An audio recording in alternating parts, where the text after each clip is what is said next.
Hey everybody, welcome back to ACES53 with Ed Parcaut and myself. Ed, how are you doing today? I'm doing good. You say it like it's your first time.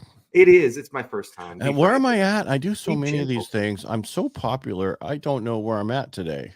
So what does ACES53 stand for? Is that in the deck there's 52 cards. 4 aces is the best hand plus a joker. And today we do have a joker, which is going to be Joe Ingram. And Joe is going to come in and talk with us about what we talked about on Tuesday, which was communication and networking. And the reason why we picked Joe to come in is I met Joe 4 years ago in a group. I'm sorry. And what Joe. I realized about Joe is he has just this master ability to build bonds with pretty much everybody. So if anybody who knows the same group that we're in, like Joe has side conversations and text messages and DMs with pretty much everybody in the mastermind. And so everybody knows who Joe is. And on top of that, he did a really cool thing when we were at an event in, what was that, in April, June? I don't even remember when we were in Vegas. Yeah. But he had a great way of, from the stage, how did he get a bunch of contacts? So we thought we'd bring him in because you're probably tired of looking at Ed and I all the time. So Joe, thank you for joining us today. My pleasure. My pleasure. So I will. Ooh, I was like, I was all about Brian there for a second. Right. It was. And I was okay with that. Yes. Always about him.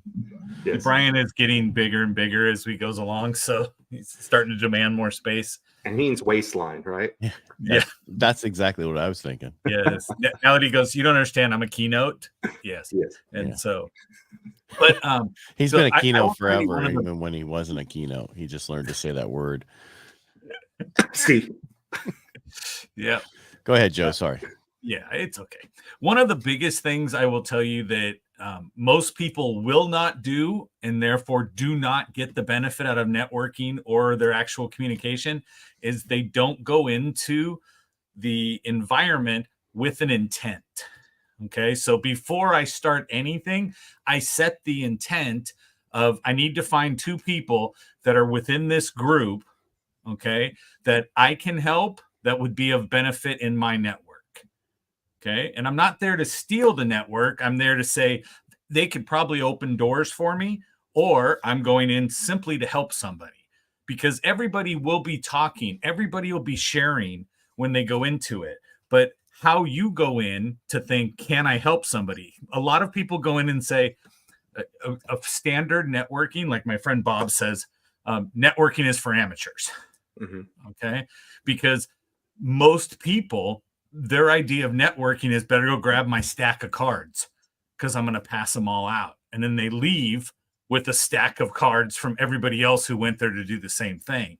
And so, and as I know Brian knows for sure, I'm not walking around with cards. Mm-hmm. I don't carry cards with me. I do have one metal business card, but that's designed to do what? To exchange information with somebody, but not to give them. Right. It's my one piece that I can hold and tap on their phone and go from there. But when I go into a networking event, in order for me to actually get out there and say, what can I do? Step number 1 is active listening. Okay. So once I got there, I have to be able to listen to what they're saying and then determine what it is that's there. If I'm talking to somebody and all they're doing is telling me, I'm so great, I'm so great, I'm so great, I'm so great, then, I move on. I'm like, I believe you. And then I'll go away and let them thinking that they're great. But most people go in and most people have what I call the really, really crappy elevator pitch. Okay. And I don't like an elevator pitch. I don't like saying the word pitch. It makes me feel dirty. But when I look at that, I say, can you explain in 1 minute how you could help the other person? Mm-hmm. Okay. And then if you can do it in 30 seconds, I sat with one person one time and she was like, let me tell you what I do. And it took like 5 minutes for her to explain what she does and what she was going through. And I was just like, my ADD was gone. I didn't have a clue as what we were going with. And I said, would you mind a little bit of coaching right here, right now? She goes, sure. I said, say what you just said, but cut it in half. Okay. Say what you just said, but cut it in half. Cut it in half. We got her down to like 45 seconds. Mm-hmm. While we were sitting there, I said, now watch how the rest of the night goes. And she was so excited, but she walked up to everybody to give them the 45-second spiel. And everybody that was an experienced networker that had seen her there before was like, oh my God, that's so much better. That's so much better. And then, we got to think about it. But to me, it was just, hey, can I tell you what I do in as few words as possible? So if you can do that, get it across, make sure, walk up to somebody. I like to do this. Go up to a little kid and tell them what it is you do. See if they understand. Okay. If a kid looks at you and goes, I don't have a clue. Yeah. Kids, don't go do this at a playground out in public. Right. Right. I know. I used to do that a lot, but for some reason, SVU has me on their wall. It's really weird. You even offer them free candy for their advice. And it just, right. Just, I didn't want to just take advantage. So and the white van I drive in. He does an ice cream truck now. He doesn't do it anymore. Exactly. Yes. And they go, yes. And I can help you with virtual prospects. Yeah. And see if they understand what I'm talking about. But so again, come up with that. So you got to be able to listen to somebody, find out what their true nature is that they're talking about. I do listen to everybody when we jump on the group that Brian and I are in is about sales. I've kind of got that. I understand it. So I'm looking for the little nuances that I'm going to miss, but I listen to everybody's questions. Mm-hmm. Okay. I'm really active in the side panel conversation. So if they're saying, hey, I would really love blah, blah, blah, blah. And like in our group that we're there, the person who's hosting quite often will glance right over questions to go to the ones that are easier to answer for them. So then I'll go in and recommend a book in the comments, right? Or I'll DM them separately and say, here's this one there. Plus I believe in humor, right? I'm the edutainment guy. I want to be laughing. So I will pipe in with my smart ass comments and what have you. And it makes it real easy for the host of the networking event, whether it's virtual or face-to-face, to call on you because they know you can handle it. Mm-hmm. And so they will bring you up. So, but again, I don't shut down anybody who's asking anything or going forward. So I will always go, let's take it offline because right now it's so-and-so's party that we're talking to. Let's take it offline if you have a question and go through, right? I'm always very genuine in what I do, only because I don't have enough brain power to remember who I told Ed I was versus who I told Brian I was, right? To try to keep those personas different. So I always will do that. Now, when it comes to, like Brian had mentioned, so I believe, again, my intent is what? So if I go speak at an event, my intent is to build my list. Mm-hmm. I want to build my list because there's no reason to go speak. Yeah, you get paid to speak, great. But if you're not going to capitalize on it by building your own audience, then that's shameful. So to me, okay, I want you to think of it this way. Make it as easy as possible for them to get you in their phone.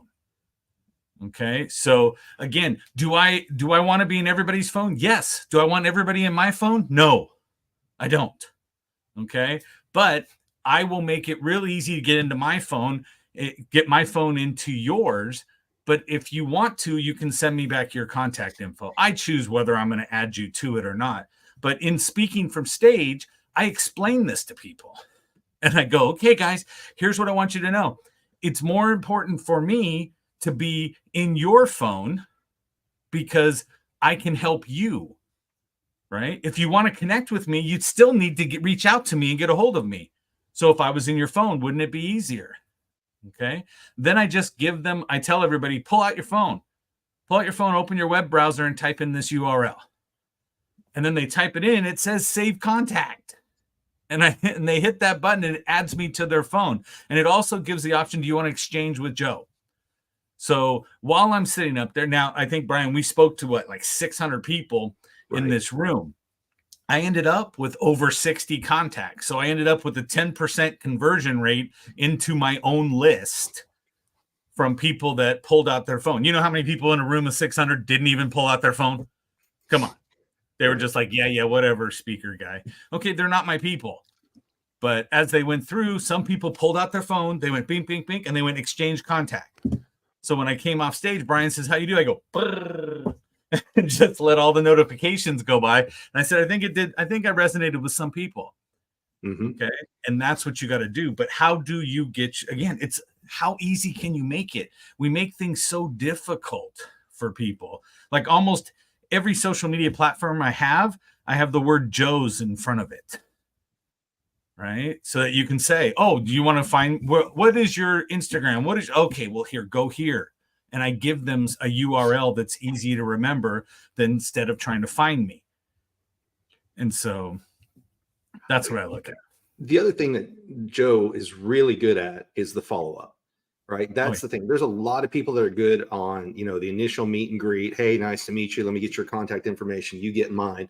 But what I've noticed by hanging out with Joe is he is great about random reach outs and then just following back up with people. And so, for example, you made friends with at Secret Knock, a guy who's become a very prevalent speaker now, and you guys trade memes. So that's the other thing that Joe is your meme guy, right? So if you are looking for a friend to send you jokes and memes and everything and some tinfoil hat stuff, Joe is your guy. Right. Especially at like 1 o'clock, 2 o'clock in the morning. I get that from everybody. Do you sleep? I'm like, no, I had to be here sending you this meme. Yeah. I take it as a full-time responsibility. But that's what you're good at, right? And so, for example, you trade who's the guy that sends you the pictures of the shoes and only one shoe? I'm drawing a blank on James' last James name. Dixon. James Dixon. James E. Dixon. Yes. Yeah. So he's an amputee, and we challenge each other with red bottom shoes that we have. And I always tell him, but you only need one. Can you send me the other one? Because we both wear size 13. And so, but again, I also treat everybody as if we're already friends. I treat, whenever I meet you, I already assume we're a friend because I don't have time to build rapport with you. Mm-hmm. So I'll assume you're a friend. If you think whatever I'm talking about or that's too forward, then you push me back. And I'm like, okay, great. It's a networking event. I'll go to somebody else. Okay. If it's online, I'll hit up on a DM. If they don't answer on a DM, that's great. But I do follow up only because I know most people won't. And that helps me to remain genuine for myself. Okay. And it also adds for contributing value. Right. For example, the other day, another friend of ours was live on a show. I didn't know the person that was on. And as they were talking, the person goes, wait, I know Joe. And then went to her DMs in Instagram and said, look, this was from 2 years ago. Joe did a clubhouse room, that thing that used to be around, right? Joe did a clubhouse room, and he said, if you want this piece of information, DM me on Instagram. I'll send it to you. Mm-hmm. She goes, so I did. I DM'd the word. He sent me the information. And then 2 weeks later, he said, I really do appreciate that you actually took action after the event, or after we had spoken on the stage. And so then she pulled it up, but she was so thrilled. She's like, yes. And now she has a show. And she's like, Joe, you need to be on my show. We need to do. And I was like, fantastic. Haven't talked to her in 2 years, right? It wasn't like somebody I looked and went, I know you. No, it was just an interaction. But because it was genuine throughout and there was follow-up afterwards, it made a distinct impression on that person.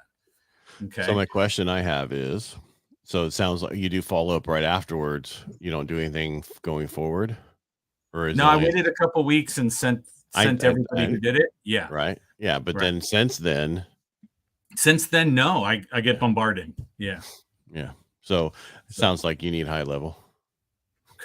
Yes, or use the one I actually have. Right. Yeah. Have somebody set it up for you, so you can stay in contact with a lot more people.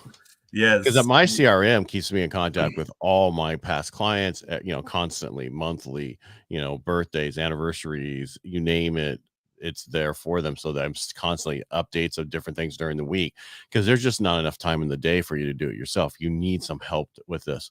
I understand there's things that you can do personally because there's only, if say you have 700 contacts, there's no way to stay in contact with them. Right. Personally yourself, you'd have no sleep and no work, and you'd be poor. So there's easier ways to do it, and that's what you need to look into to stay in contact with everybody. So I would also throw out there, if I'm going to go to a networking event, if I'm going to go to an event or attend a meeting, you need to know the subject. You need to have some kind of context of what it is that you're going to. And I think a lot of people go just to be around people. Okay. Or they're going just to get that screenshot for social media. And so they want to do that. I will go out of my way to find everybody who's in the picture and tag them, because not everybody gets tagged that's there. And then that also ends up being part of the follow-up, because now I'm in the DM wherever I tagged you, that there's a notification that says Joe tagged you in this. But everybody knows to go grab the Eds and the Bryans and tag them. But not everybody knows if there was 3 other people that were in the show too, go find those individuals that maybe are just VIPs on stage, or they're just individuals in the room. Go find them. Make sure everybody feels important. Mm-hmm. And I think that's a lot, goes a long way whenever you're networking, is making them feel important. And that's active listening, not cutting them off. Don't, make everything back about you and do the one-upper thing. But Joe has a pretty expansive list of people he's worked with over the years. I mean, he knew Grant before Grant was a big deal, right? Yeah. We all met through Brad, and there's all these people that Joe knows. But what's interesting is Joe is also always proactively chasing new people, because Joe has his show War Games Wednesday, right? And that's on at 2 p.m. Pacific, yeah, on Wednesdays. And so he's out searching LinkedIn, things like that, for who are people that either would work for his audience or that he personally wants to learn from and maybe develop a relationship with at the exact same time. So I would say Joe's really good about networking in a variety of ways. Get in their DMs, get them on some type of phone call or whatever, send them memes, invite them to be on their show. He's got a wide variety of ways that he does it. And then when he's there, one thing I noticed too is he acts like he belongs, right? So, for example, when we went to the event in Vegas, he knew the people. He just walked right in. Didn't have to have a special badge. Nobody stopped us at security or anything. Joe just walks in like he belongs. So not only does he walk in thinking, hey, we're automatically friends, but I automatically belong. And that's something that a lot of people struggle with, myself included, is, am I supposed to be here? And the reason I bring that up is if you act that way, people just assume you know. So the event we were at, the host said, well, why didn't you guys join us at the speaker dinner? And we said, well, nobody officially invited us. They go, you guys are speakers. You're backstage, right? You should have been there. And we're like, oh, okay. So sometimes when you act like you belong, you just need to remind people at the same time, I do belong. And then they invite you to more things. Well, maybe they should have invited you. That's true. Put an email out to the speakers. Not assume everybody knows. Yeah, at that particular group. Yeah. Huh? Not that group. Yeah. At this particular event, Joe, they even put Joe on the spot, and they're like, hey, can you take up 30 minutes and help us out? And Joe's like, absolutely. And so we pulled up one of his presentations, got it over to the right people, and he rocked the stage a little bit later on. So there's also part of when you network, you have to be prepared in case you're put on the spot. And that's exactly what he did. Or for any of us who've ever worked with Greg, since we all three know him, if you're supposed to speak Tuesday at 4 p.m., you're probably going to speak Wednesday at 11 a.m., or vice versa. So you have to always be prepared when you're networking with some people as well. Yeah, absolutely. But again, that knows that you have to know the context, right? But me, myself, as a speaker, I have 3 go-to talks I could give, right? That I have the PDFs or the PowerPoints there, right? Because as somebody comes up and goes, Joe, can you go on stage? I was like, sure. They're like, do you have something to talk about? I'm like, sure. They're like, can you get it to this person? I'm like, I can get it to Brian. Brian can get it to that person. I don't know that person. And so it just made it easier, but that's because I'm already there and it's something you can look at. And so again, I try not to go out there and go, look at all the people I know. That's not what I do. I'm out there trying to say, hey, when I need something, I'll call this person. When this person comes up, I'll come this. If I need to connect people, I'll connect people. But I believe you got to provide the value first so that you can get an ask. Where most people don't get it, they just go, oh, I want to do this. And I'm going to go ask this person to do it for me. And I will tell you, if you're going to do that, do a public ask. Okay. I tell everybody all the time, I'm like, if you're sitting in front of a bigwig person that you want to meet and get them on your show, do whatever, you ask them in front of other people because it's awkward for them to say no. And they want to give off the vibe that they're generous and that they will do that. Right. And very seldom will they go, no, man, go hook it up with somebody else. No, but they just don't answer the email. Right. Exactly. Yeah. Exactly. They ignored after. Well, in a funny networking way, right? The way you end up working Secret Knock last year was you and I know each other, right? Introduced you to Ed. Then you end up coming out to Steve's book signing. You got introduced to Greg. Greg's got to see what you do and learn that you're the sales guy, right? The sales genius.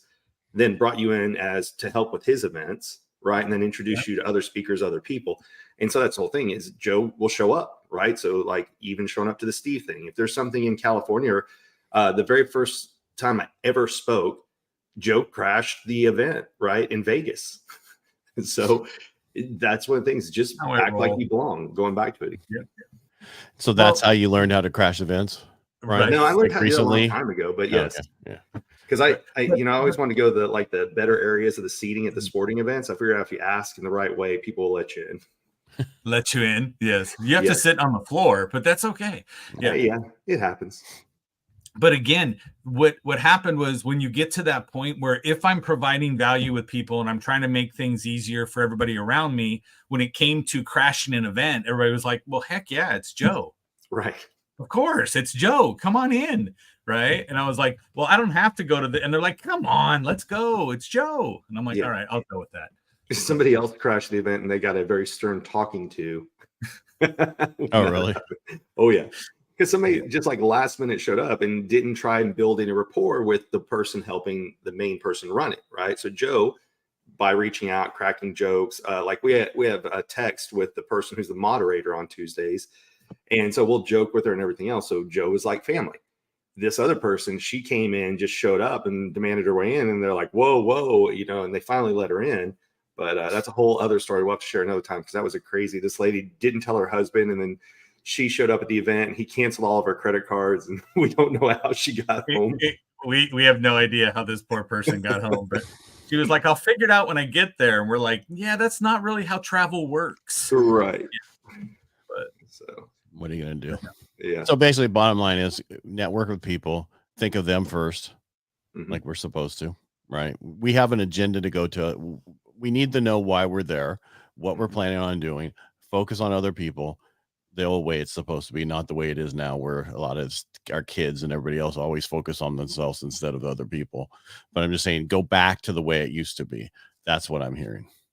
Yep. Yeah, and again, when you're looking at the individual, how can I help this person? Right? Don't make the ask without having earned it. And I think that's where most people miss that whole thing. Well, that's how I always dealt with things. Where when I met Brian, and poor guy was crying by the time I was done with him, getting him in front of everybody. So True story. The two of you help promote me more than I promote myself. Yeah, it was great. I mean, it was when I first heard about him, I'm like, what the fuck do I want to know about facial recognition software? And then it wasn't that at all. And then it was like, wow, this is unique. And let's get this out. We need to help him get out to more people because this is important stuff. And that's what it's about. It's about helping people. Right. And when you help people, you end up, unfortunately or unfortunately, helping yourself. Well, if you're helping someone else and you happen to end up in a better spot, that's the win. But the original win is just helping anybody else. And that's Isn't that the Zig Ziglar thing, right? Help enough people get what they want, you get what you want. Yeah. Who's that? Zig Ziglar? Yeah. Yeah. Got to put him on the bottom. That's true. Yeah, that makes more sense because you guys are the team. Yes. Have you noticed that? So most podcasts, the host is on when you look at the screen on the left, right? And the guest is on the right. But there's some people who do a complete opposite. It's like that's not how it's supposed to be, but whatever. Right. Yeah. They're going against the norm. Yeah. So I do have a question for you, Joe. Kind of put you on the spot. You just wrote a book about AI. What's the name of it? Chat GPT for Gen X. Right. And so we talk a lot on here of you don't have to be a master of AI, but if you're not using it, you're going to be beaten by somebody who is, right? So you don't have to be an expert in it, but it needs to be part of your routine. What do you think most people get wrong about AI? So most people, the biggest thing AI has been hidden from us and given cute names up to this point, right? AI the term artificial intelligence was coined in 1955. Okay, so while we're all thinking it's brand new, no, it isn't. But everybody is using these little robots, okay, that we have on our phones, regardless of which person makes your phone, that you can ask things. The Amazon lady who listens all the time to listen to you are all versions of AI. Okay, so if you look at it and go, wow, how is it if I'm searching for something, I find it again? on another website and there's ads running for the same thing. It's all AI. Okay. Now we've all got used to the word algorithm. Okay. But there was a point in time where that was just speaking Greek. Nobody knew what you were talking about. Right. So when it comes to AI, it's not as scary as you make it up to be. It's just unknown. Okay. And that's where I look. So I'm doing live classes in my office that is ChatGPT for beginners. Okay. And all I'm doing is I don't care. We're going to set up your account while you're there.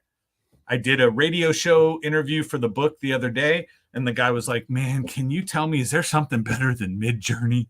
Because I can't get anything to look right on Midjourney. And I'm like, I know it's like your fingers are all like this. It doesn't get it. And I was like, yeah, it's called DALL-E. Are you using ChatGPT? And he was like, yeah. I'm like, do you have ChatGPT 4? He goes, yeah. I'm like, it's all right here. Let's go put it in there. And he goes, are you kidding me? I said, no, write down, type in there, German Shepherd in the middle of a shopping mall wearing a cowboy hat. And he goes, where did that come from? I go, I totally made it up. But since I totally made it up, there probably isn't a picture of that out there, right? And he goes, yeah. So he typed it in and it popped up with 2 pictures. And he was like, what? But again, it's using it. You just have to use it to get past the fear part. Right. And I'm in complete agreement that, guess what? Are designers going to lose their job because I can type in to DALL-E, Midjourney, right? Ideogram, and I can get any picture I want? Yeah, some of them will. Mm-hmm. But most people don't know to go to those things. Right. It's less than 1% of the people have used ChatGPT in the world. Wow. So stop thinking, wow, we are so played out. No, we're not. This is still brand new for everybody. So get out there and use it. Have I used it for a year? Yeah. When it came out, I jumped on right away. Right. You know what this is? It's the .com. Yes. All over again. Mm-hmm. All over again. It's just another technology that's coming out. That's great. We'll either embrace it or suffer. And there's going to be so many more companies coming out with many different things, and we're going to eventually we'll get down to the many that will be left, and that's what we'll have to work with. I mean, because you look at what they're doing with the being able to cut up video, so much easier putting in B-rolls and everything else. Mm-hmm. Yeah, and that's not belly. By the way, that's not belly roll. Brian. No, that's not. I know you're used to that, but yes. But I did my show yesterday, and I told the guest after we were done in the green room, I said, "Hey, look, I'm going to send you the whole thing so you can have your team cut up the episode, use it as you want. But I'll also send you 4 or 5 actual reels, TikTok things that you can use for social media." Mm-hmm. So I got the email back today from her saying it was so great being there, but I really have one burning question. It was less than an hour after the show that you sent me all of this stuff. Right. How did you get that done? Right. And I was well, here's my affiliate link. Standing by. Yeah. Here's my affiliate link so you can do it in the future. It's exactly what I did. I was like, let me go find that affiliate link that I can send it to. By the way, I took your Git on one of them. So thievery. I'm okay with it. Just use quicker at getting it, damn it. That's right.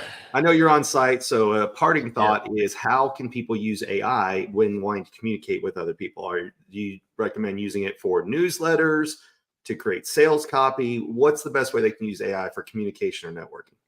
Okay, so I'm going to tell you right now, the easiest thing you can do is go to AI and ask it. Go to Bard if you want. It's free. It's just a website. Go in there and type there and say, what are 5 opening statements I can make to get people to feel comfortable with me in this environment, right? And let it pop up a list. Is it going to be right every time? No. But again, if it says, stand on 1 foot and twirl, you can say, well, that one I'll cross off and not use it.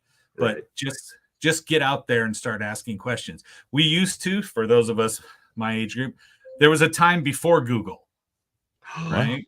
Google was not a verb. Okay. It wasn't like, go Google it. No, we didn't know what that was. Everybody was like, what the heck is a Google? That's when you Yahoo it, right? Yeah, exactly. We were all typing in the stone, and then somebody brought, when you look at it though, guys, understand, we learned how to communicate with Google better. Google didn't learn how to communicate with us better. Mm-hmm. We learned how to ask better questions. Right. The same thing is with AI right now. Ask stupid questions till you get better at asking other ones. Right. and then your answers will get better, right? My friend Bob Donnell says it all the time. The quality of the answer is determined by the quality of the question. Right. 100%. Of the ask of the person. Yep. I used to use Google, and it would show me pizza places in New York because it didn't know what geo-targeting was, didn't know what to do. And we all learned to go pizza places in this zip code. Yeah. Right. Put quotation marks around it. But but here's the thing too. Also, be careful using ChatGPT to write emails and letters and all that stuff, because it uses the same phrases many times to where you can tell things are created by ChatGPT. So there's ways to make this email finds you well, Ed. Ted. No, but it's like, because I had a guy that Ralph we talking about, he did a thing for the Rotary today, and he sent it out last night. I'm like, dude, next time you chat GPT that, tell it more direct afterwards, and it cuts it way down. I said it takes out all that fluff that everybody knows that's not you. You're a veteran, first of all.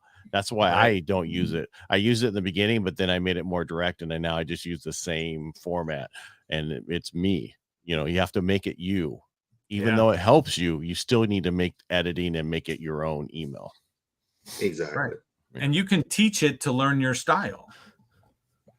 And so you can keep the same thread, and when you go into it all the time. My podcast, I'll go rewrite the podcast copy for today's guest. Right. And it'll put it out there for me, and it keeps the same format, goes back around, puts it in. I'm like, that's great. But then I went with Cast Magic, and now I don't do that anymore. Yeah. Because then the Cast Magic, you go in there and you go to the magic part and you say pre-show. If you ever edit, so if you ever do a show ahead of time and you want it to go live, but you want to do the post like it hadn't went live, you do a pre-show, and then it automatically makes it pre instead of you have to edit. Yeah, gotcha. I like that. Yeah, I'm telling you, it saves my life a lot of times. I need to get using that one. I'm good about Opus. I'm not good about the other ones. But well, try Cast Magic, by the way. Yes, there you go. And Cast Magic. How can people? I put Ingram Interactive down below. How else can people reach out to you? Thegeniuslinks.com is the easiest place to find everything on the web, and so go look it on the web and see if you even want to talk to me. It's entirely up to you. That's right. Yeah. It's a filtering mechanism. I need to have you on the Inner Edison podcast, and I'm not asking you because we're in front of these people. You can say no. I don't. You know, I would always say yes to you, Ed. Oh, thank you. Well, there's one person. Yeah, my wife Ed does too. Oh no, that was too far. Sorry. Too soon. Oh no. Well, let's put it this way. This is how so my Rotary I'm the president of today, and I asked people, you know, because today we do anniversaries the first week of, so that you remember your anniversaries that month, right? So that you don't screw up. It's not all guys, but most of the time it was. And then I said, tell us something about you that would surprise people, right? Well, of course I was first. And so I was asking one of those, I said, kind of like this. And I showed my pictures of my modeling and acting when I was 18. And they're like, holy shit. Yeah. I was 100 pounds lighter and many years ago. Yeah. So I'm just saying, put that stuff you really are, and that's what it's important. So network with people. That's right. All right. Anything else? No. Brian? No, I'm still really big. I don't understand why I'm so really big. Because he did I can't, which I'd have to go back to get really Caucasian. So could you take us out there, don't Brian? Go to 3. If you're going to do the overtly Caucasian, you have to do this, the non-threatening white man triangle with your fingers. The Dr. Evil pose. See, here's how it's supposed to be. There we go. There you go. Jeez, boy, if you're going to mess around with it, that's much and then better. he's got the banners floating or something. Are you okay? You look a little pale there, Ed. I'm a pale face. Like that's the little white around the StreamYard. See how much it puts? And I'm just, last time I went to mess with this it's one of those curved out big ass monitors. Look at that. That is a lot. Put it on nighttime setting like I do with mine. I have everything on nighttime blacked out except I can't get StreamYard to do it. Yeah, StreamYard does not go black background. Yeah, no, unless it's large like this. Yeah. I don't even have to have lights on in this room. So I can't figure out why. I went back and watched last week's episode, or was it last week's episode when I was in at the event in Fort Worth. And I'm still grainy on there too. And that was on somebody else's Wi-Fi. So I got to figure out what my issue is. StreamYard doesn't like me. It's just Have your you thought face. maybe it's just your face? Yeah. I thought It's it that might beard. be It's a because gray, grainy I was in a beard. different background and it still didn't do it. So maybe are you telling me I need to get the beard dye? Just get that soap. According to TikTok, it worked. Right. And they wouldn't lie. Yeah, just like that other stuff for your teeth makes your teeth white if you put That's blue The on it. purple stuff that makes my purple, yellow teeth white. There you go. Yeah. All right. I'll Ping take this out. pong ball in the dark, guys. Come on. What? You go in the dark. You don't even have to turn your light on your phone. You just smile. There you go. Yeah.